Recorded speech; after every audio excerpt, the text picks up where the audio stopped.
Welcome to the Two Button Crew podcast. Today we will be discussing Luigi's Mansion 3. My name's Scott and I'm joined by my friend. How are you doing? I'm doing well. I'm Glenn, by the way. Glenn the friend. Almost rhymes. And I want to give a special welcome to everybody who is, quote, watching, unquote, this episode. We've decided to go ahead and put it up on our YouTube channel. The podcast, as you can see, has reached 19 episodes with this episode, but we've done it through the normal podcasting places like Apple Podcasts and Google Podcasts and Stitcher and a bunch of other places we signed up for that I can't remember. But we just figured, hey, the YouTube channel's not being used for a whole lot right now. Why not give people the opportunity to listen? Because I feel like a lot of our subscribers don't know about the podcast, so this is a great chance to get on board with it, right? Yeah. And to be honest, I was never really sure why we didn't do this in the first place, because I know the first episode is available on the YouTube channel as sort of a, hey, we're doing a podcast thing. Yeah, and then, hey, episode 2 wasn't uploaded, and it's like, okay, I guess that was just a one-time thing then? Yeah, the idea was you're a subscriber to Two Button Crew, you'll see episode 1 on the podcast, and then you'll go subscribe using what you listen to podcasts with. But YouTube has become pretty popular with podcasts, and don't worry if you're still just listening. If you're one of our audio listeners, you're not actually missing out on a video version. We're not recording video; it's just the audio thrown up there. Yeah. So every time I hold up my phone, you're going to you're still not going to see the phone. Well, let's do about 2 minutes each of personal updates, then we'll dive into Luigi's Mansion 3. Okay. So, not a whole lot has changed for me since the last episode, but I'm really enjoying being part of the MinMax community. It's a great place. I was made a moderator in the Discord, so I'm getting to know Discord. That's really fun. No word yet if they're going to go with my branding for their redesign. We'll see. I'm an option, but they're looking at kind of a lot of graphic designers, so I'm excited for however that turns out. And they raised a lot of money for sick kids in hospitals. That's awesome. Like $3,000 worth of donations from the community above what we're already giving through Patreon, and that's going to go towards buying some Switch Lites, buying some games for kids in hospitals. So that's been great. And then besides that, my novel Spire of Tyranny turned 2 years old, and wow, 2 years already. I still haven't read it. Oh, yeah. I'm sorry. Well, I'm trying to get through a bunch of other books that my brother bought me. So, yeah, 2 years old, Spire of Tyranny, and I'm planning what I'm going to be writing for the next 2 years. And my hope is to have three new books on the market in the next 2 years. All different genres, and one of them will be of special interest to the Two Button Crew audience. So nice. Are you going to work on co-authoring that book that Simeon was working on a while back? No, but he's handling that one. His wife has issued a challenge to him to have that published, or self-published, I should say, by the end of the month. So do watch Two Button Crew's social channels for information on Simeon's book, which has to do with God and gaming. So hopefully, if he takes the challenge that his wife has put to him, he'll have an announcement about that very soon. Nice. Yeah. What's new with you, Glenn? Well, not a whole lot. I've just been working on my own personal projects in the background, and doing learning the ropes of working on making educational games. I guess one interesting thing is that the game that what they were working on when I joined on, so I've done a little bit of work on it. It's called Get a Life. It recently won the Serious Games Showcases Kids' Choice Award. So that's awesome. Yeah, I'm now apparently an award-winning professional game developer. You can absolutely put that on your resume. I had a friend who, I'll tell you later. Anyway, it's kind of funny the things that you can get away with on your resume. Yeah. Well, the sad thing is that the stuff that I've made isn't in the game yet, except for the debug menu. Well, it's an award-winning debug menu, I'll tell you what.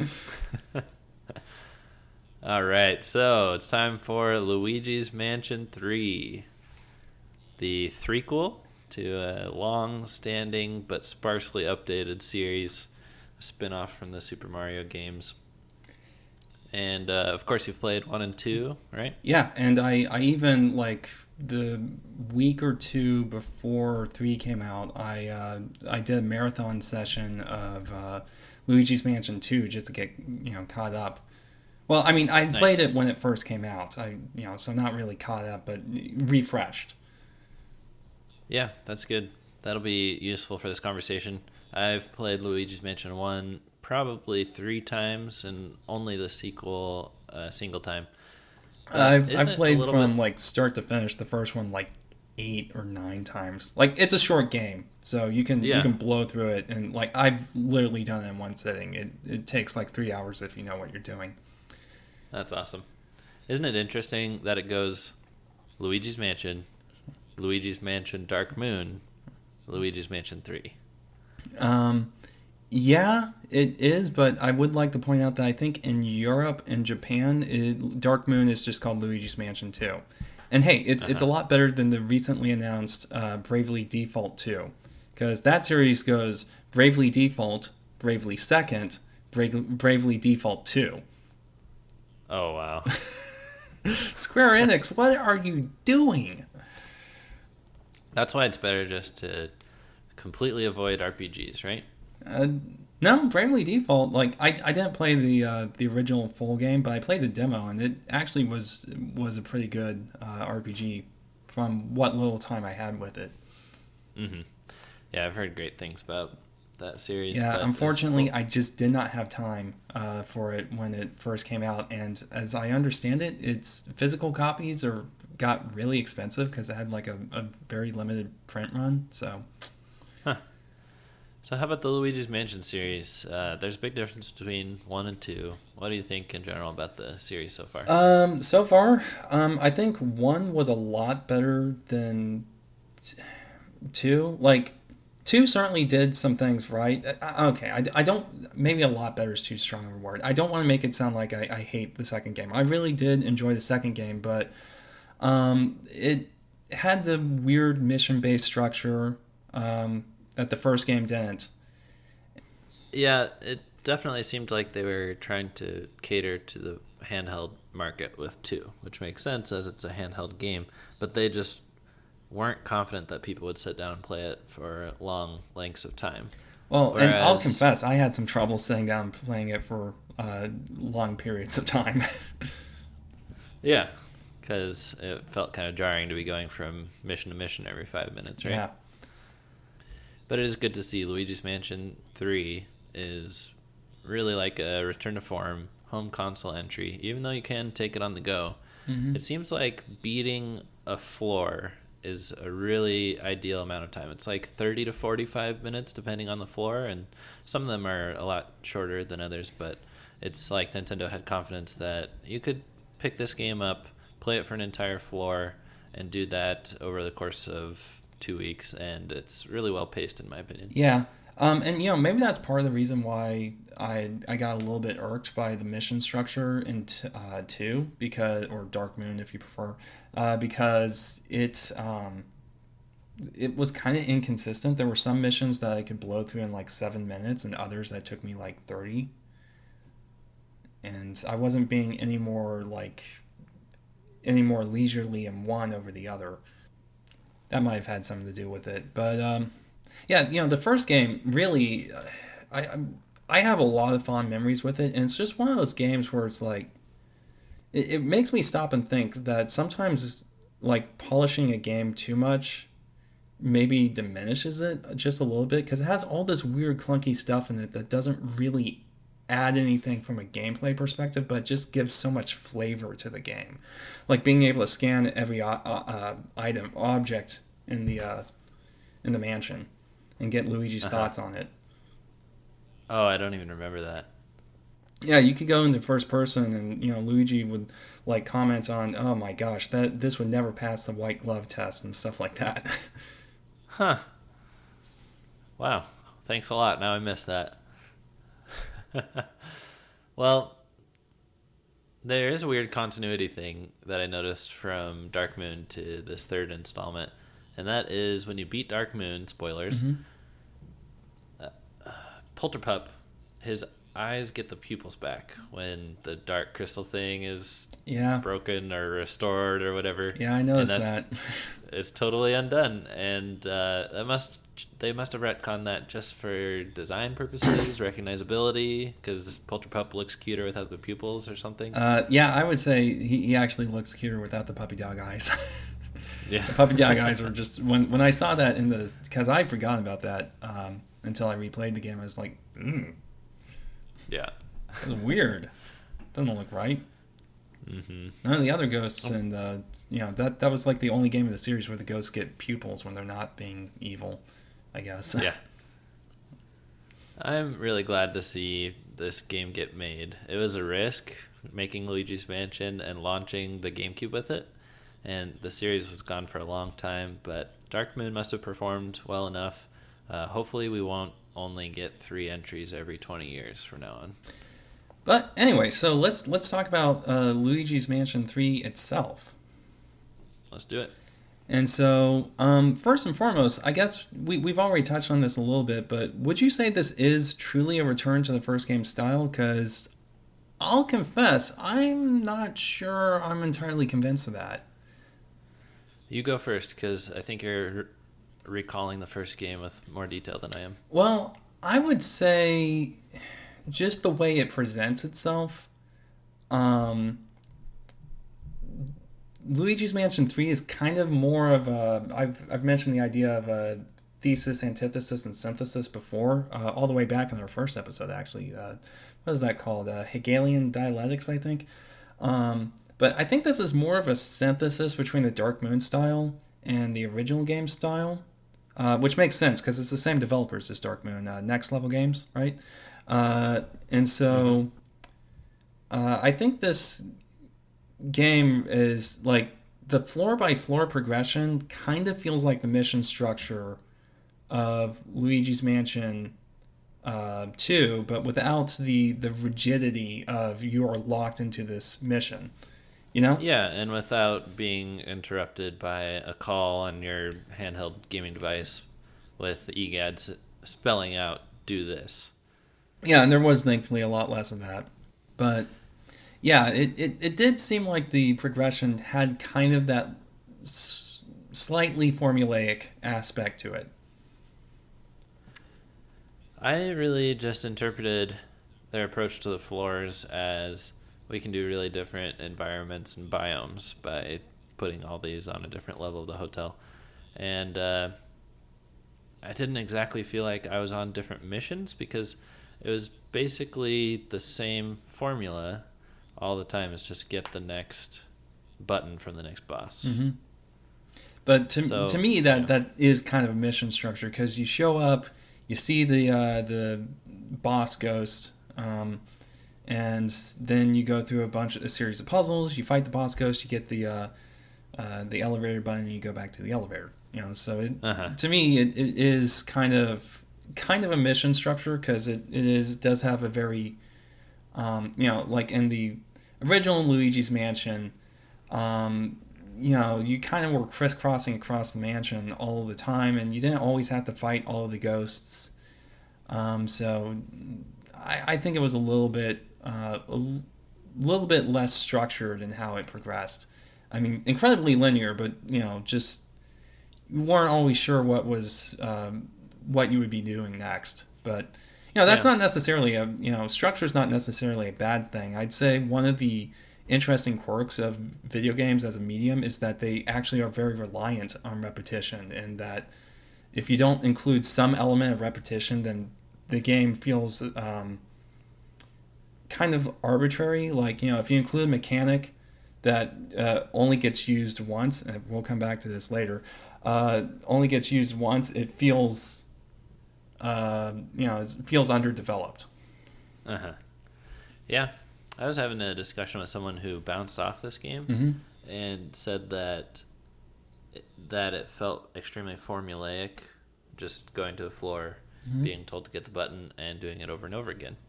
And I said, sure, but that's basically Nintendo for you.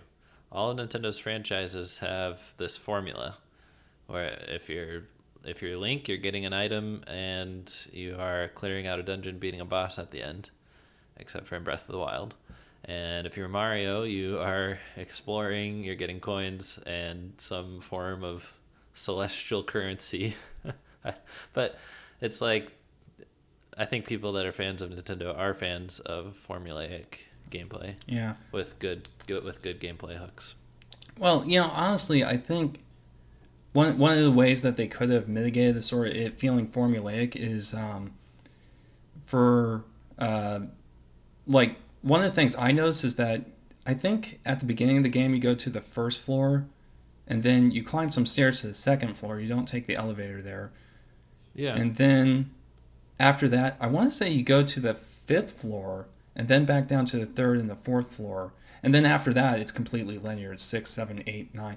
And I think if they did that crisscrossing thing a little bit more, it would have been presented in a way that felt less predictable. And there is one point where, I don't think I'm spoiling anything by saying this, there is one point where you get like halfway through the game where you go all the way down to the basement instead of going up to the next floor. But I think more moments like that where it feels like it's a little bit more random and instead of like just a continuous progression, I think that probably would have tricked people into not noticing that.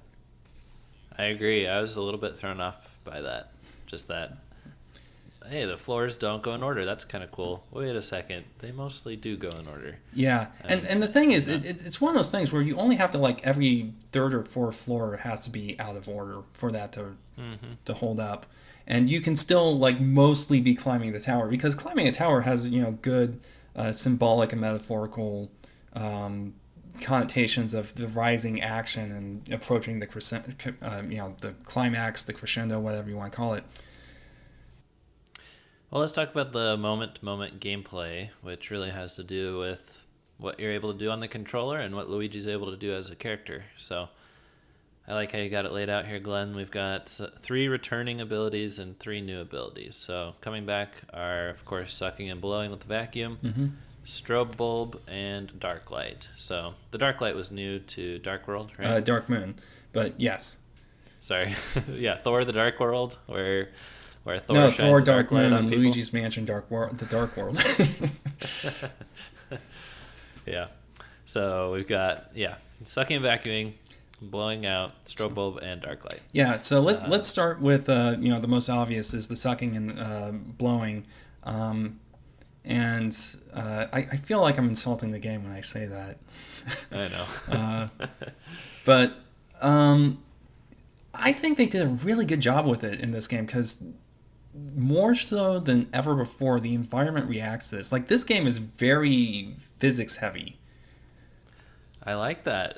It's basically Nintendo's second physics game, where Breath of the Wild was the first, and it's great that they're leaning into this because it really helps the environments feel more alive. I think the first was actually Art of Balance, but I'm just messing with you.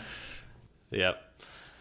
Yeah, I really liked it too. It's crazy how many things can break, and there were plenty of times when, like, sucking up a giant pillow on a bed, it's like, no way, I can actually interact with that.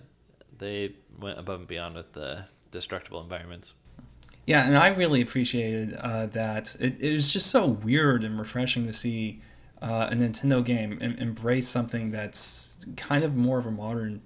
And, it's subtle. Like, you didn't need that because, Luigi's Mansion, stuff would rattle when you sucked on it with the vacuum. But, actually having stuff falling off the shelves and being sucked up and, oftentimes being rewarded for it, like there were coins everywhere. That, it gives you a lot of incentive to actually engage with the environment. Mm-hmm. And if you are really strapped for time, you could skip it. Yep. You could go in every room and out the other door, and of course you'll have to interact with puzzle elements, but as far as just sucking things up and getting money and everything, you really don't need money. It has to do with ranks at the end of the game, and if you want to buy any safety items like a bone that will resurrect you if you run out of hearts. But I only bought 4 bones and used 2. I think I really didn't. I think by the end of the game, money. I had like 14. Really? Well, what else am I going to spend that money on? I know. Yeah. But yeah, so I think blowing got used less, which makes sense. It was better utilized than it was in Dark Moon, but you know you can't shoot fire out of your vacuum in this game, which I'm a little saddened by. Like I understand it, you know, it wasn't terribly creative in the first Luigi's Mansion how that was used, but there's still it's just something fun about setting ghosts on fire. It's a weird mental image. That would be great if they had a few different abilities you could cycle through and maybe see that come back in Luigi's Mansion 4 or something. Maybe. But it did get used for some like physics puzzles where you had to push stuff around, which I did appreciate because like I said, in Luigi's Mansion 2, it really felt like it was there as kind of an a harkening back to the first game and not as an actual intentional element. Yeah. Then we got the strobe bulb, which is used to turn things on, like vending machines and open safes in the wall and stuff like that. And, of course, fighting ghosts, but a lot of ghosts this time around block your strobe bulb at first, so you can't stun them immediately. They're either blocking it with sunglasses or a pan that they're holding up in the kitchen or something like that. You have to usually suck up their defense, then strobe them, then suck them up. So they shook it up for this game a little bit. Well, I mean, there were some enemies that would block your stuff in the first Luigi's Mansion. Not the first Luigi's Mansion, the Dark Moon, what am I saying? In Dark Moon, they would like wear sunglasses and stuff. I think they got a lot more creative with how you had to deal with them in this game. So the strobe bulb, I liked it. I thought it was an improvement over the regular turning the flashlight off and on. While I do miss the ability to just flick the light on and off, on and off, on and off as I walk through the hallways. Because, I don't know, it's just a nervous habit I would develop. But I think it has a lot more impact in combat, at least, than using the flashlight like normal. Because in the original Luigi's Mansion, it took me a long time to really figure out how that worked because it had kind of a, it was kind of a weird mechanic. So I wanted to ask if you ever charged the strobe bulb. You're able to, and it takes a little while and shoots out a bigger flash of light. I started off doing that, and I did it less in combat, but it's one of those things where if I was trying to get multiple enemies, which is a lot harder in this game than it was in the previous games, that does like broaden the range that you hit with. So sometimes, but most of the time, no. Yeah, I barely ever found uses for it, and I think it's because it slows Luigi down when you're charging it. Yeah. So it limits your mobility, and I didn't find it all that useful. Yeah, it's one of those things that I'm really surprised that this game didn't, because they have a store in it, I was really surprised that you couldn't, like, buy an upgrade to, a fast-charging strobe bulb or something like that. Yeah, that'd be awesome. So, I don't think I include money on the outline, but yeah, just tangenting on the money aspect, I think that was like sorely underutilized. Yeah, and what you're making me think of is that there's other opportunities for upgrades that they didn't really take. You could have gotten more strong suction, and I mean, you got the thing that you could plug into the wall and suck up a whole pirate ship, but that was only used one time, wasn't it? I told you we'd get back to this topic. Oh, man. So, yeah, there's some really underutilized stuff. Yeah, and made it. I think I'll save that for a little bit later in the podcast, but I kind of feel like that's sort of going to be kind of a running theme in this game. Is like it's really good, but there's all these little moments that kind of made me cock my head to the side and raise an eyebrow and go, huh. Yeah. So. Yep. Okay. Well, let's get through the rest of the basics then at this point. Dark light. The dark light. Yeah. really glad that they removed the overheating function in this one, because I had a tendency to forget to use the dark light in its first appearance in Luigi's Mansion 2. And I think maybe part of that was because it had a meter, so I couldn't keep it on all the time. Here, I just kind of walk through rooms with it turned on the whole time. That's interesting. Maybe I should have done that. That was kind of usually my last resort because there weren't a whole lot of things to use it on. Well, and I was just coming off of the previous game where that thing was... That was like, have you ever had that one ability that you keep forgetting to use, and so you keep getting stuck for like 5 or 10 minutes and then go, oh right, I have this other ability. That was the dark light, so maybe I was just more cognizant of it. That happened to me all the time in this game, especially with the 3 new abilities that we're about to discuss. It's like Luigi had maybe one too many things for me to juggle all the time, but the dark light was fun sometimes. It kind of felt like, because this game isn't a platformer, in a Super Mario game, it's kind of like looking at those suspicious areas where you think there's a hidden block, so you jump and sure enough you get a mushroom or something. It's kind of like that with the dark light. If you see a wall that looks like it should have some furniture, it might be there. You just have to dark light it. Yep. And I'm kind of surprised that Nintendo takes that approach, and that there's not a little shininess that you can notice or anything. You really have to guess or just try it on everything. Yeah, and hey, before we move on to the next one, while we're talking about the dark light, because this is relevant to all of the abilities we've talked about so far, there is one thing that I want to get off my chest, and that is, why does this game not support y-axis inversion on the right stick? I don't know. This is the first time we're talking about controls, and I will say that they're not great. Yeah, well, you're basically playing the game with the shoulder buttons. You can. Yeah. And that's helpful. Well, and I would recommend doing that for the most part, but even more than that, it really bothered me that I played the game and I tilted up to look down at something or down to look up at something, as is normal for me, because I grew up in the 90s and that's how Nintendo did everything back then. And so, Super Mario 64, you go into the first person mode and you want to look up, you tilt down. Huh. So what were your controls? Because I wasn't thrilled with the stick options. But I went with, of course, the left stick is what it is. And the right stick, there's 2 things you can customize about it. So I made it just whichever direction you're pointing the stick, that's where Luigi's going to end up looking.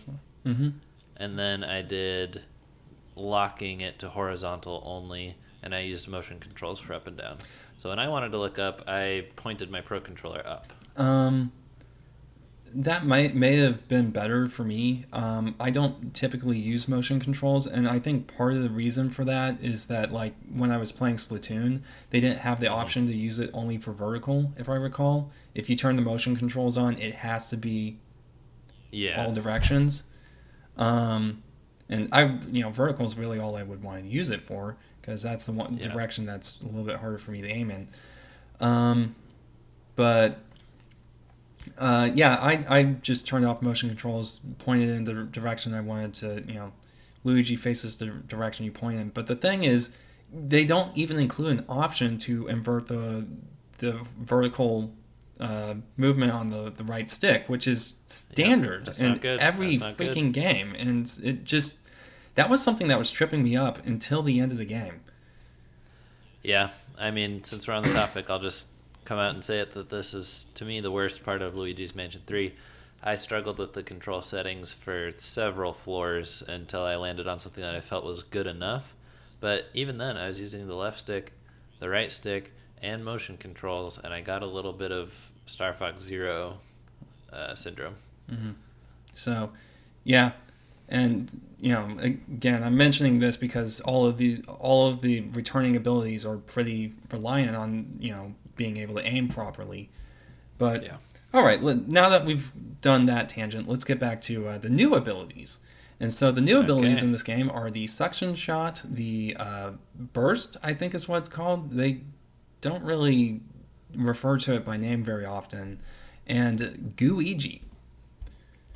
Well, you must have used less hints than I did, because EGAD calls it bursts whenever you need to use it. I turned the hints off after a while because I thought it was a little bit too quick to tell me that I was being stupid. And it's like, okay, look, if I'm stuck for like 7.5 minutes or 10 minutes, then fine, go ahead and tell me the answer. But it like waits 2 minutes and then it's like, hey, stupid, use this ability. Well, you are a more patient man than I, and I don't like not knowing what to do next. I think I turned it off so ECAD wouldn't interrupt me, but I still found myself going into that menu and using the hint system, and it was good pretty Did often. the hint system work with, like, how do you get hints? Because I remember there were several times I'd call EGAD, and he's just like, remember to use all your abilities, and it's like, thanks. That's what I was about to say, is it did default to that a lot of the time, and it's like, I know, EGAD, I'm trying all my abilities, but I can't progress, so that's why I'm calling you. So it was sometimes really helpful, sometimes frustrating.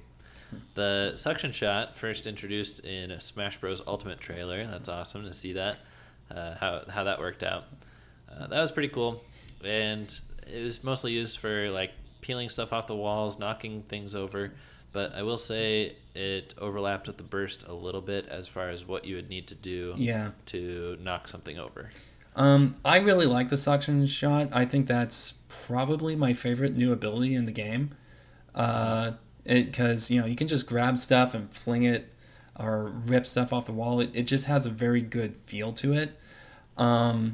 So I think it's something that's like, wow, I'm kind of surprised that this wasn't here the whole time. It just feels very natural to the game. It was satisfying, like Prime 3 using the grapple and tearing someone's shield off them. It's a good visceral action. Yep. The burst, on the other hand, I kept forgetting I even had this. This was like, going back to what I said before, this is the one ability I kept forgetting I had. Uh-huh. And I do like the fact that they don't telegraph it too hard when you need to use it. It usually is like you look at the environment and it's kind of more of a very logical way of looking at it instead of a very gamey sort of, this has a big purple flag on it that has, an air blast or something. Yeah. It wasn't anything like that. So I do appreciate that, but unfortunately, like the instances that you need it are just far enough apart that you kind of forget you have it by the time you see it again. Unless it's something really obvious, like a shockwave on the floor, and then it's like, oh yeah, I have like a kind of a lame jump ability. Which is not to say that I dislike using it, because I think when you actually do remember it's there, it feels pretty good to use, but you just... Most of the time when I got stuck, it was because I forgot I had the burst. Mm-hmm. And then we've got the star of the show, Gui G. He shares the box art, the icon art with Luigi. He is a Luigi made of goo and one of EGAD's newest inventions. And I saw online what he's made of. It's like a combination of coffee and Jell-O and some other stuff. I don't know. Really? I guess I missed that.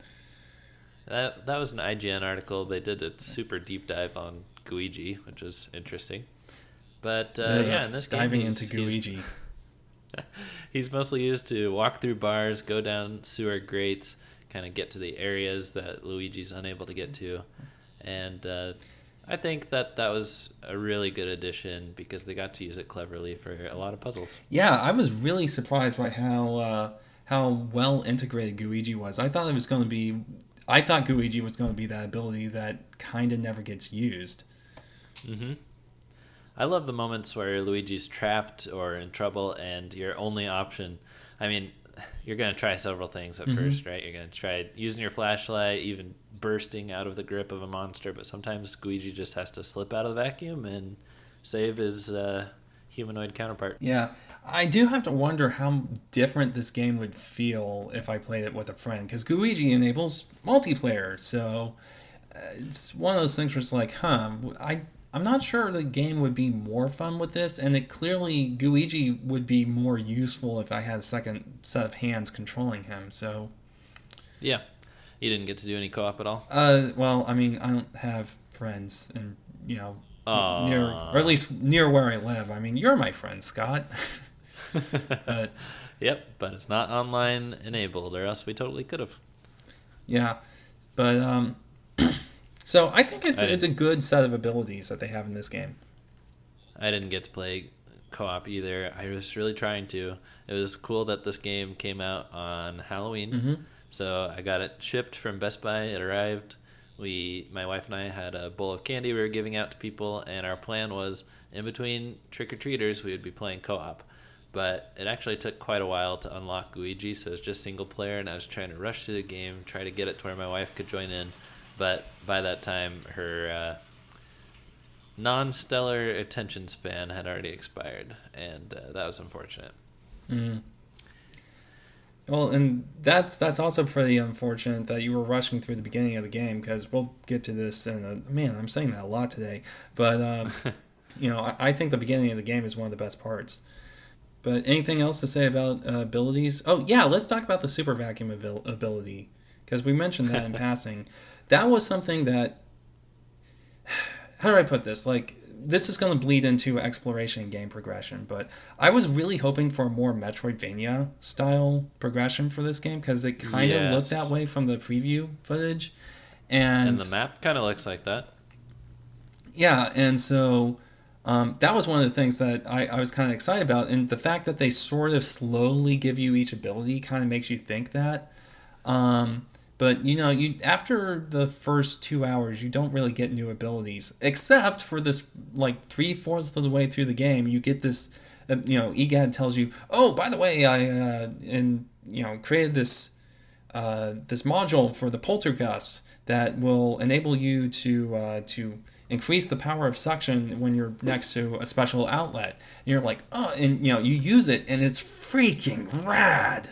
It's just the coolest thing ever, because you're tearing chunks off the wall, and all those stupid light fixtures that defy you and your vacuum not getting sucked up. Yeah, I'm onto you, light fixtures.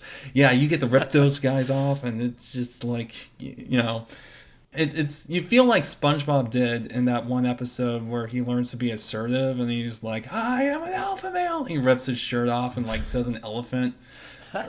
Or you feel like that, and then they never use it again. It's used in that one scene, and it's just like, man, you could have done like a really cool boss battle with this or something, but you didn't.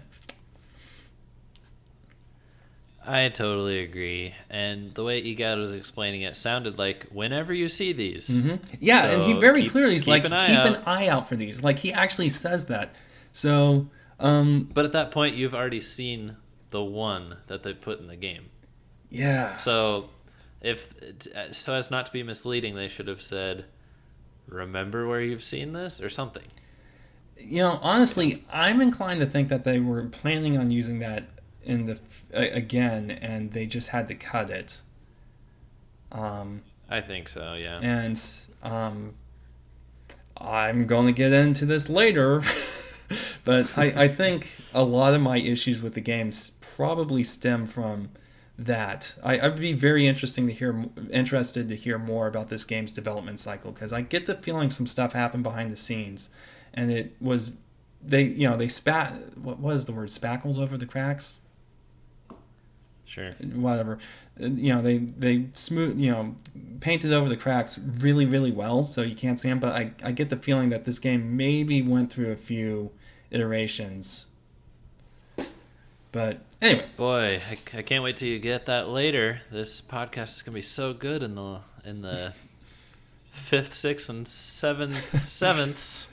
All right, so we already talked about floor progression. Anything else you want to say about that? Did you have a favorite floor? I mean, I didn't like the floors that didn't feel like they belonged in a hotel. That they like the Egyptian themed one. Oh, come on. I mean, I honestly, if they wanted to have an Egyptian themed floor, I think they should have done it more like the garden themed one. Mm-hmm. Because the garden, you can clearly tell these are hotel rooms. And that was one of the things I was kind of worried about going into the game, is like, is this going to feel like a hotel? Because this is supposed to be a hotel. And so I'm okay with it having a shopping center and a dining hall and all of that stuff. Because, a ritzy hotel, you would find that stuff in there. And so, the garden area, it's very clearly a hotel that, and the garden floor is like actually 5 floors, but it only counts as 1 for some reason. So I hope you like using the stairs. I know, isn't that interesting on the map how you're looking at the map of floor, say 11, and then on the right you get to pick the floors within the floor. They didn't even call it like levels or anything. It's just, maybe they called it levels, I'm not sure. But yeah. But the ones that didn't really make sense, and they didn't make an effort to have it make sense, I admit I that kind of disappointed me, because I felt like it messed a little bit with the cohesion of it. This haunted mansion has to make logical sense. Well, you got on Super Mario Odyssey for being, having a bunch of separate visual styles. I'm a little surprised that you're not upset by that. Yeah, the visual styles where you're Mario and you go stand next to full-size humans, or you go and fight a dragon that looks like it's straight out of Game of Thrones or something. I haven't watched it, don't at me. But yeah, that threw me off more than this. I kind of bought into it, but it does seem that maybe the studio has to figure out so-called creative ways to vary what your environments look like while you're technically in a mansion. And even a being hotel, in a technically. It's not. I know. Even being in a hotel is already stretching the definition of it. So I'm not going to be pedantic and say, "Oh, it's not a mansion. It's a hotel. It should be called Luigi's Hotel." No, we don't need a hotel Luigi. Maybe they should change the name of the franchise though, just so they can branch out more without having to stretch everything so far with their definitions. Honestly, I'm okay with, like, it's like the Yakuza games. Apparently, I've only played one of them, but apparently the main character of the Yakuza games hasn't been a Yakuza since the end of the first game. And I don't mind. It's like they couldn't have known when they named it that where the series would go, so it's not a big deal to me. Yeah. It seems like we're both kind of picky about how we define different weird things, but not other weird things, so yeah, that's fine. One more thing I guess I will say before we move on to exploration. The exploration aspect of this section is I kind of wish that there were more stairways in this game. Okay. I think that would have been interesting, because it's like, you can travel between floors without getting the elevator button, but then when you get the elevator button, it makes it easier. Again, going back to that sort of Metroidvania progression. Yeah, that would be cool. Even if you get like a little preview of what the next floor looks like, and then you have to come back to it later via the elevator to get to the main section. That would that would have been really cool. Well, let's talk about booze and gems, right? Okay, booze, complete afterthought. Yeah, I actually didn't get a single boo. Really? I thought you had to get one for story reasons, like EGAD's like, there's a boo around, you need to find it. Well, yeah, probably that one, but I didn't hunt down any. I actually didn't see a sign of any boos. I didn't buy any of the boo tracker items. I have no idea at this point where I would even go to find a boo. Okay, well, I got all of the boos in the game. Hey, nice. Yeah, but it's not hard. Like, if you get the boo trackers, I think it literally took me 30 minutes. Can you get boos without boo trackers? Yes, you can, but it takes longer to track them down. So, how do you find a boo without a boo tracker? So you would have to go to the floor, and I forget exactly how it works. Forgive me, it's been like a month since I've played the game. Scheduling conflicts, but your backpack, the goo in it will start to vibrate when a boo is nearby. Now, there's not one for each floor, if I recall correctly, or maybe there is. Yeah, I think there's one on each floor, and so you have to you just have to go floor by floor and just kind of play hot and cold with the goo. Gotcha. Okay.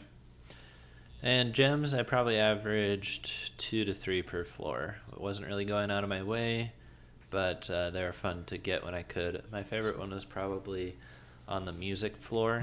You go to the left instead of down the long hallway to the right, and you have to spin some records on the wall, and then it puts an invisible kind of hard to see block that you have to get with the burst move. So that really one cool. was great. Yeah. What did you think about gems? I like them. I am kind of sad that they don't really translate into monetary value, because they feel like they're just sort of this weird out of the way thing that's only there for the sake of collection. But they definitely inspired me to take a closer look at my environment. Ultimately, what disappoints me about boos and gems is that they don't really get you anything interesting. It's just a cosmetic reward. Yeah. And so that kind of saddens me, because again, you could have unlocked something really cool with this stuff, but you don't. And like the boo, I actually had to kind of squint to see what was different. Did you get all the gems too? No, I didn't. Okay.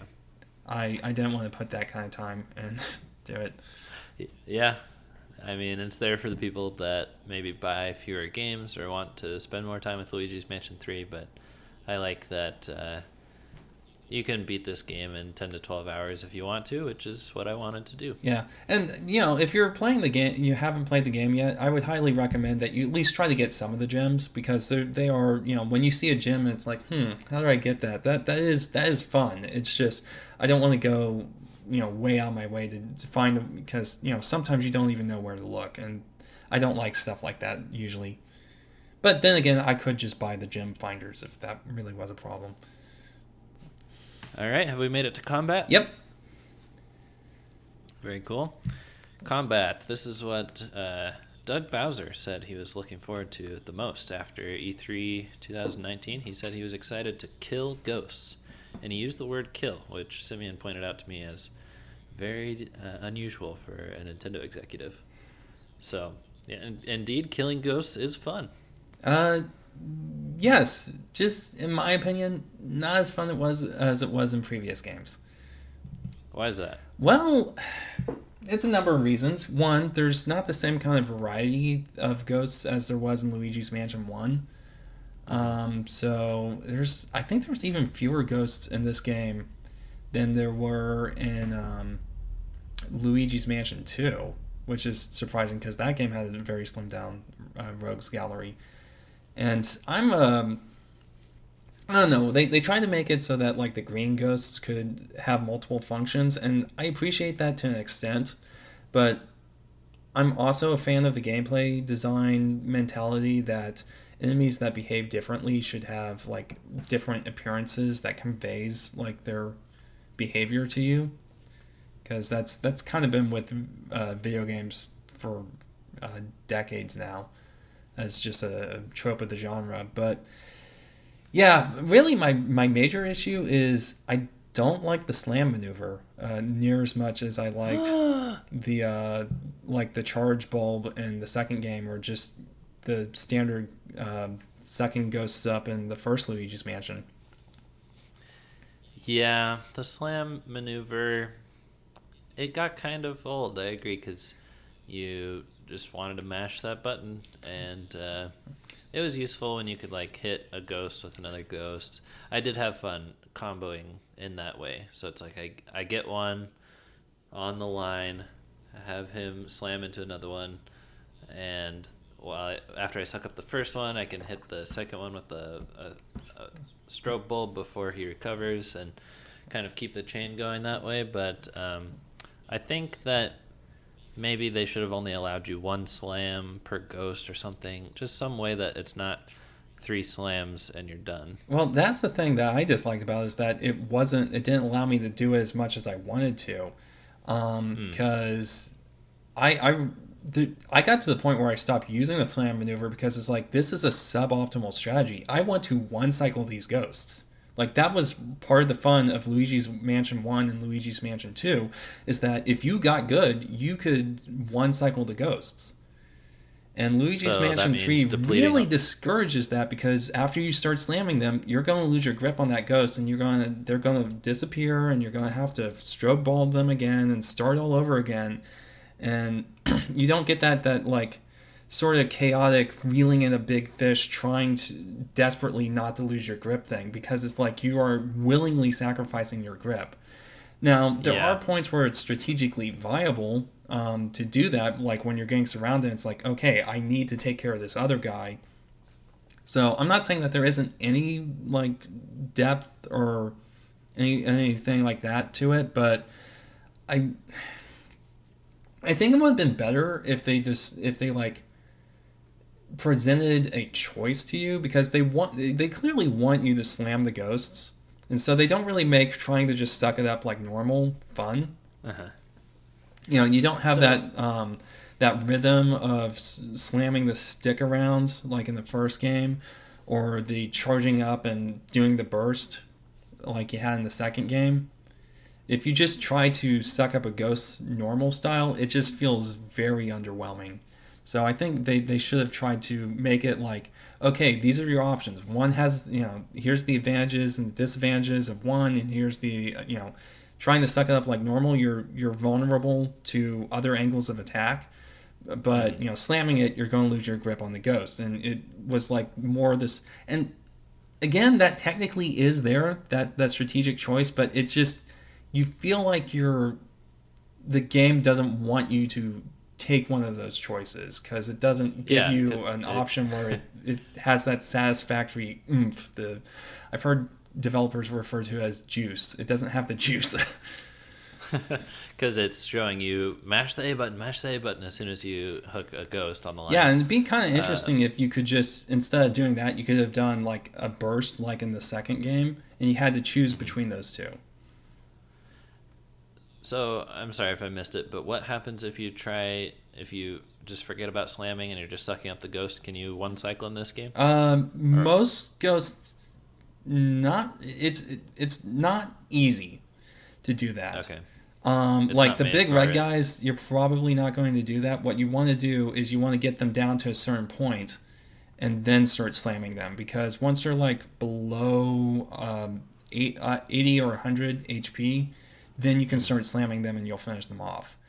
And again, getting to that point doesn't feel exciting, and it doesn't really have there's like a lack of feedback, I guess, in that, and you can't, because you're just slowly watching it tick down, and nothing you do actually makes it go faster. There's not really a whole lot of skill in it, except for not getting hit by other ghosts.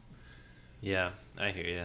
I'm kind of glad I didn't replay 1 and 2 recently, because it seems like there are several areas that the previous games did better, and I just kind of accepted Luigi's Mansion 3 for what it was, because I didn't have that recent memory to compare.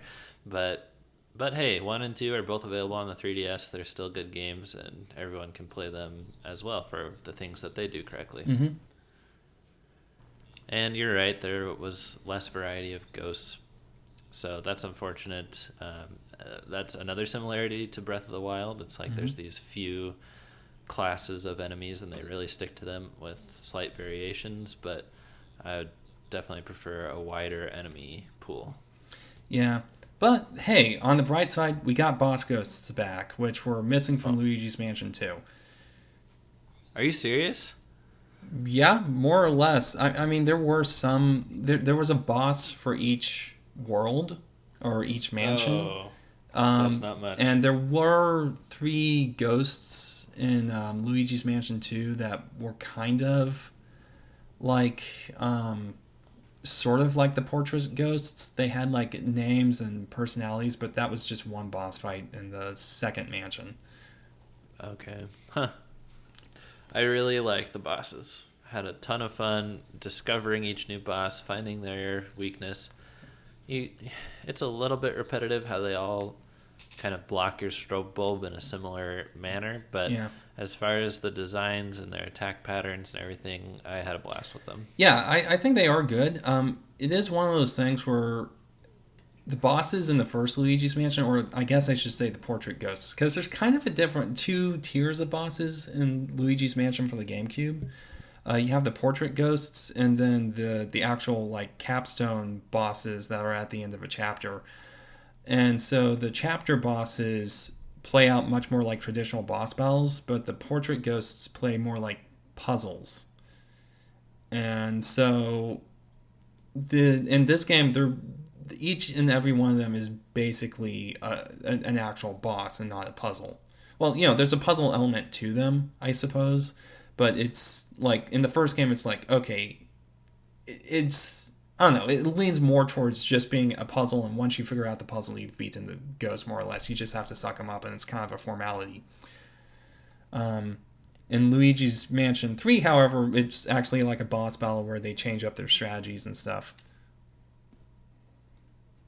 I love the idea of sucking someone up in a vacuum being a formality. In some countries, that's just what you do. It's a formality. You suck them up in your vacuum. But yeah, so I liked it. I admit it was kind of weird for me to get my mindset away from the original Portrait Ghosts. But other than that, they're good bosses. They don't really repeat any strategies or anything throughout the game, so each one feels fairly unique. Yeah. So I have to question on the subject of boss ghosts, the director Morty. Did you go into the editing room after helping him and suck him up into your vacuum, or did you leave him alone? I felt like it was kind of a formality, so yeah, I sucked him up. Okay. I'm glad to know I'm not the only heartless blackguard here. So we could have just left him there for the entire game? Yeah, you can, and apparently you can actually watch the film he edits, and after that point, he doesn't like begrudge the fact that you suck him up. Interesting. Yeah. So there's a little Easter egg there. You can look it up online, but wow. Well, I will say I enjoyed the locations, the floors that were pretty much just boss battles. That was always exciting to me because it was a change of pace, and it's like, okay, I get to get right into the action now, not a bunch of puzzles. I get to see this huge kind of set piece of a boss, and the ones that stand out to me are the pirate ship one, and then the dance floor one. Those were really fun. Oh yeah, those. I love the fact that Luigi's like snapping to the rhythm during the dance battle. That was great. It took me a while to figure out that one. And that, again, that's the thing. I don't want to imply that these aren't puzzles, because the bosses really do have a puzzle element, as I believe most boss battles should. I wrote an article on that. You can read it on the blog. I think it's called Botched Battle, because I'm criticizing Beautiful Joe's bosses for not being puzzles. Yep, I remember that one. It's good. And you know how I can say that? Because all of Glenn's blogs are good. I know that one's good because even my older brother was like, yeah, that was a really good article. But yeah, I want to say they're all good. There are definitely some that I look back on and wince. Yeah, there's definitely that one. Anyway, so... No, I know you're just going to be up all night wondering which one I'm talking about, but I just made that up. So, you're saying Luigi's snapping his fingers, and it's a really cool animation, almost as if this game has great presentation? Yes. This is the same team that brought us Punch-Out!, so animation is definitely something they're good at. I love the presentation in Luigi's Mansion 3, and I think that we're approaching Pixar levels here. Yeah. The graphics are so good. Loved all the cutscenes. They really did a great job with the characters, especially the end sequence, which I guess we can leave vague. Yeah. But I loved... Especially since I barely remember it. It was kind of late when I beat the game. So that's my overview of my impressions on the presentation, but let's get into the specifics. All right. So let's talk about the story and the cutscenes and how it's all presented to the player. What are your thoughts on this? Like, it starts with that really nice cutscene of them driving up to the mansion and all that. So yeah, it's exciting. The crew is all together, even though I don't really care for Toads. We could have had more interesting characters there. Well, I mean, you say that, but they're just there to be servants to Princess. They're the help. So that's right. Yeah. I just saw it as, they're her retainers, and they're there to carry her luggage. Yeah, it's nice to see Mario and Peach and Luigi just kicking back, enjoying themselves, getting to take a vacation. Even though I don't know how Luigi keeps falling for this kind of setup, but that's the Mario way. Like, why would they ever approach a giant cake and not expect the Koopa Kids to jump out of it at this Well, point. I mean, we keep seeing it go wrong so many times, but we have to stop and ask ourselves, how many giant cakes has Mario eaten that didn't try to kill him? Yeah, who knows? If it's in like the upper 70s, then maybe I could forgive him for being fooled a few times. Yeah. I mean, most cakes don't have mouse traps in them, so just saying. But yeah, like the even the humor, like I remember like when the Toad, it's kind of funny. He's like, oh, the Toad can't see over the dashboard. That's kind of funny. But then when he like hits the gate on the way in, that actually got a reaction out of me. I couldn't believe how good the graphics and cutscenes were. Yeah. And the graphics were fantastic, even if it was in a cutscene or not. Oh my gosh! Like I'm pretty sure it was pre-rendered, but some of the cutscenes, I'm pretty sure like the look of Luigi's skin had that warmth that made me think that they even went to the all the trouble of doing like subsurface scattering, which is a fancy way of saying some light permeates a little bit into the surface. Again, skin is a good example of that. Like if you hold your skin up to a light source, you can kind of see a little bit through it. That's all that means. Sounds like someone's been watching VFX artists react.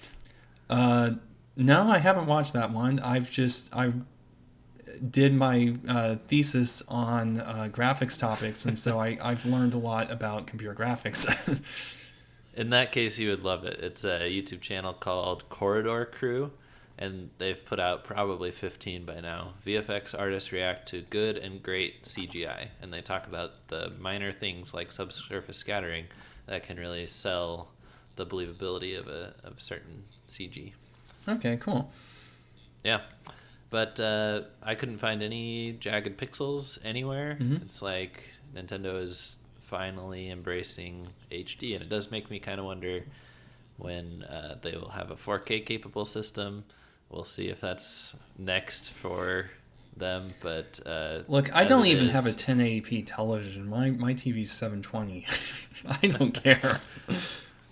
My technology usually keeps up with whatever Nintendo is doing, which is nice because it's a little bit later and I don't have to be an early adopter for TVs and stuff. But I got a 32-inch 1080p when the Wii U came out, and I'll probably just stay on pace with them. Okay. Which means I probably have 10 more years till 4K. So story. So what do you think about the way the story was presented? Because I have mixed feelings about this, actually. Well, I mean, is there even much of a story? He gets tricked. Yeah, but the thing is, like, it's very cinematic in the first hour and a half. Like, you show up, there are all these cutscenes, and then the mansion reveals its true colors, and you have actual characters actually talking to one another. There's dialogue that you have to read. And you're going through, and you kind of feel like you really feel like you're in this situation. You kind of feel the desperation of it. You're on your back foot for the beginning of the game, and you're scurrying through hallways, sort of like, I'm not sure what's going to happen. And then it hits kind of that formulaic point after, basically the point where it starts becoming linear. It starts feeling like a different game in the way it presents itself. And so the ghosts stop talking, except for Morty. The ghosts stop talking. All the cutscenes are nonverbal, except for when EGAT has to tell you something to move you to your next objective. It becomes very nonverbal in the cutscenes and animations and all that, and then it goes back to being verbal at the end of the game. It's really weird. You're right that it's weird. And, right. And the way I describe it to people is, this is what I've told several people now, is that it feels like the beginning of the game and the end of the game were directed by someone different than whoever directed the middle of the game. Yeah. It's weird, but it's honestly kind of what I've come to expect from Nintendo, because they usually go all out with cinematics for the beginning and the end, kind of like the cake situation. They'll make a cute cake thing with story, and then you're into the game and you don't really see more story content until the end. I'm used to it, even though it's not ideal. I don't know, with like previous, like, New Super Mario Brothers Wii is what we're talking about with the cake. That's like so quick and it's over, and it's, it's nonverbal. There's not like a ton of dialogue. This is sort of like, I guess you could say Super Mario Galaxy did something similar, but Rosalina spoke to you pretty consistently throughout the game. Every time you got a new Grand Sword, it's like, okay, it's time to go to the next set of galaxies so that you can save your special someone. That's true. It's, I don't know, it's just weird that, and then in the middle of the game, like halfway through the game, Morty brings back this very narrative element to the gameplay where he actually talks to you and you get a better sense of his personality because he actually has a speaking role. By the way, that boss fight was amazing too. Mm-hmm. The kaiju fight. Yeah, that was good. Reminded me a lot of one of the levels in Psychonauts, of all things. But I actually just watched Godzilla for the first time weeks before playing Luigi's Mansion 3, so I was like, yes, this is amazing. I grew up on Godzilla, so... But yeah, so speaking of dialogue, mm-hmm. I think it's time for Nintendo to start tackling voice acting in earnest.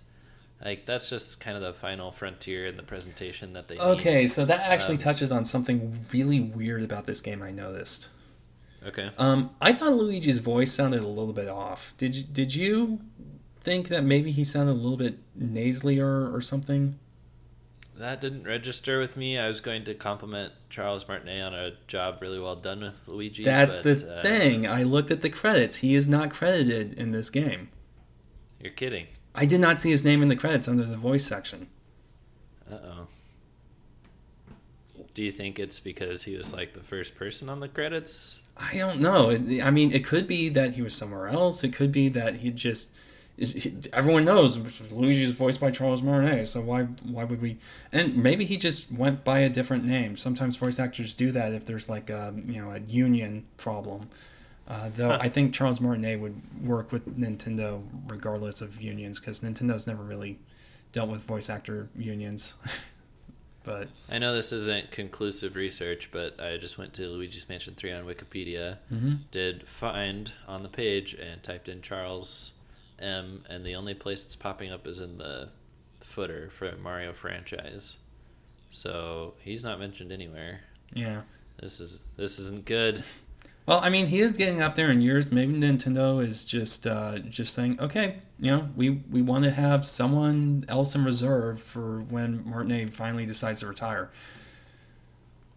That's true. They also might be seeing if anybody notices. And if not, they got away by paying someone probably 20% of what they would pay Mr. Martinet.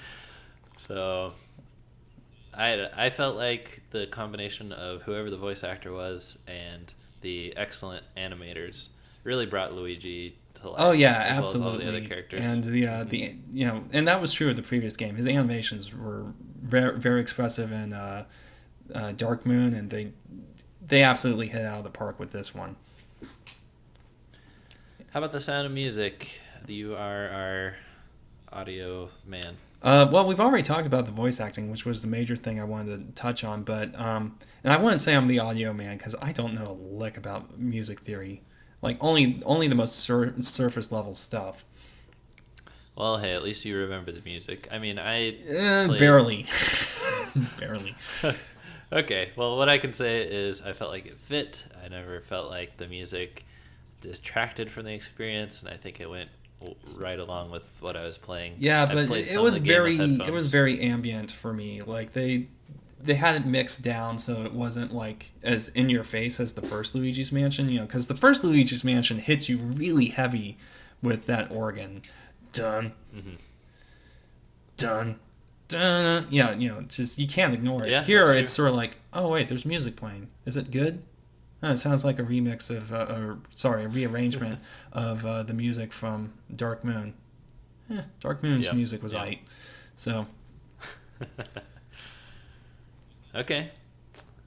Well, I think that's everything then. We'll have to try to put all our thoughts together in a definitive statement on Luigi's Mansion 3 now. Yeah, so I've hinted at this several times, but I feel like this game, at some point in development, had an identity crisis or something, because there's a lot of moments in it where it feels like it wanted to do one thing and then had to rein it in. And like, I find it strange. Like, I think Morty is an artifact of that. I think they wanted to have more elaborate setups with the ghosts. Because that's what they showed at E3. Like, Nintendo didn't say, okay, we're going to show what's representative of the majority of the game. We're going to show this scene that has like a very strong narrative element and a, strong personality, character personality. I don't want to say that the other ghosts don't have strong personalities. They have they have strong personalities that are communicated very well entirely through their animation, but there is sort of an element lost when you don't get to hear how a character talks, or what they're you don't really get to hear their thought process through their dialogue. I think that there is a point where pantomime, there is a limit to how much you can communicate with it. So, and between that and the vacuum cleaner and the fact that the shop is kind of lame, I feel like this is a game where they wanted to do a lot more, and then they had to rein it in about halfway through. And in all fairness, they did a very good job of it, but there are all these little moments where the separate parts that just don't quite fit in right. And I know I was praising Luigi's Mansion, the original, for having stuff that didn't really add anything, but this is stuff where it's like you want to see it further developed. Like in the original Luigi's Mansion, those weird ideas were about as developed as they could be, and they added flavor. Here it's like, no, I want to see where you were going with that. Well, you definitely have a good eye for what's not there and what could have been there. Yeah, so I appreciate that. Honestly, I feel bad about this because it really is a great game, and if you haven't played it, I highly recommend you go do it. It may make my game of the year, but though that's partially just because I haven't played that many games this year. I'm with you there. Like, I think that this game is my game of the year, partially because I really enjoyed it and had a lot of fun, and partially because I just don't know what else it would be. Yeah. This year seemed like a lot of solid 8s, 8.5s on a scale of 1 to 10. Nothing that really is such a shoo-in for game of the year, but I think this was my personal favorite. Yeah. And so it's a great game, but I always had and I was like, I remember talking to my mom after I first played it for like 2 hours, and it's like, man, this game is amazing. I'm so excited to see what comes next. And then it kind of hit that sort of, it kind of reined it in from what it was, because, it was very, it was setting up something really big and grand in those first 2 hours. And then it just kind of goes back, does like Dark Moon, but better. Yeah. And so because I got my it's one of those weird cases where I think the game made too good of a first impression. I actually would have enjoyed it slightly more if it just like the first moments were more reflective of the overall experience.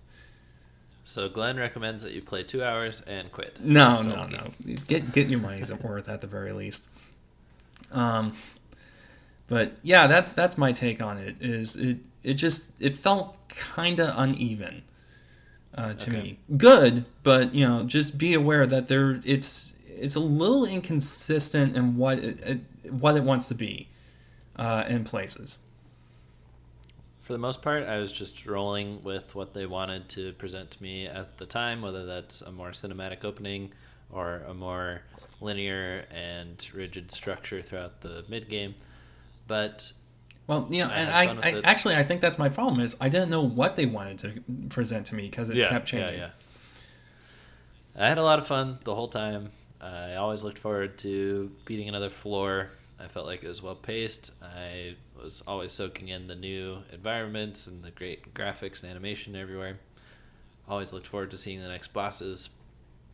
Sometimes I got hung up on puzzles because I felt like I didn't know exactly what I was supposed to be looking for. EGAD didn't have a specific hint for me. And yeah, some things just weren't very clear. I had a lot of trouble with the video production floor. I needed a walkthrough for that. Did you make it through, like getting the fire and taking the fire and filling up the bucket? I'm pretty sure I'm pretty sure I figured that out on my own. I may have looked up a hint in one section. I don't recall, but for the most part, I think I try to get through games as much as possible on my own because if you get to a point where you're just like going through a walkthrough and doing the checklist, and it's not like an action game or something, it's exploration heavy, then it's for me it kind of just becomes work. Yes. Yeah, I agree. So, well, since we're probably not doing any Game of the Year video or anything like that, and since there are no other crew members present, Glenn, should we just go ahead and proclaim Luigi's Mansion 3 as GOTY? Sure, yeah. Woohoo! Congratulations, Luigi's Mansion, and to the team at Next Level Games and Charles Who? Luigi's voice actor. So, okay, but before we close this out, we know that it's probably our favorite game that came out this year, at least for a Nintendo system. Where does it stand with us with the rest of the series? I would really want to play them all before saying for sure, but probably this one. I think that for the most part they've learned good lessons and applied them over the years, but I am curious with the things that you've said that you miss from the original. I think that the first one would still be just as fun to go back and play as it was when it came out in 2001. Yeah, what I would say to that is my overall impression is the first game, it's kind of apples and oranges, because I think that this, in a lot of ways, is more streamlined and more solid as a game. But the first one's like, it's just such a different experience. And I think playing this game made me realize that we're never really going to have another Luigi's Mansion 1. Yeah. Because that game is just, it's so weird, it's so quirky, it's so just content being its own thing. I went in this game kind of hoping to recapture that, and I walked away from it, and maybe this is another reason why I had a little bit of trouble getting into it, but I walked away from it thinking, okay, realizing that I'm never going to get that again. Okay, that Luigi's Mansion, that it was a one-time thing, lightning in a bottle or whatever you want to call it. I don't think it technically has to be lightning in a bottle, but I think that they're just not going to go back to it. Yeah. And it wouldn't sell for $60 today, would it? Probably not. And it's fine. The series has gone in a slightly different direction, and it's a good direction. It just it's one of those things where it hadn't really hit me that was very much a product of its time. Yeah. The GameCube was a fucking weird time for Nintendo. I think we're officially crotchety old men, though. They just don't make it like they used to. Yeah. Oh well. I've always been a crotchety old man. Just not if not embodied, then in spirit. Yep. But well, thanks for chatting Luigi's Mansion 3 with me, Glenn. We'll get out of here in a second, but what are you gonna go on and play next? Oh gosh, I have a huge backlog of games, and I haven't really quite figured out which one I want to tackle next. Have you counted? Because I have. I'm also working on a backlog. Maybe we should have a discussion on how to manage a backlog one of these days. That would be great, because I have 30 games. Oh gosh. Yeah, I got 12 on PS4. And I'll tell you, the Switch is 16, so almost 30 games. Whew. Yeah, I have quite a lot. It's not quite that much, but I have quite a lot of games as well. And then I have a lot of games that I want to go back to and complete stuff in. Like, I need to complete... I need to get all of the fruits in Pikmin 3, stuff like that. But You don't need to do that. Who says you have to do that? I do. Okay. I understand. There's very few games I 100%, and I'm just happy if I beat a game, honestly. But I really like Pikmin 3, so... Okay, that's good. Well, I'm chipping away at 2 games on Switch. I'm playing Ring Fit Adventure, which is really awesome. Love that game. Recommend it. And that's an RPG. Glenn, can you give me some credit for playing an RPG? Okay. Sure. You. Yeah. And Mega Man X Legacy Collection 1 and 2. Simeon is slowly helping me beat those a little bit. Didn't the King Knight campaign in Shovel Knight come out recently? Yes, it did. Yeah, okay, so that's probably the next thing I'm going to work on. And the multiplayer game, the fighting game, Shovel Knight Showdown. Well, I mean, that's great if you have friends, but... Yeah. It has a story mode in it. Believe it or not. Really? Yeah. Okay, I guess I have to play that it's too. Crazy.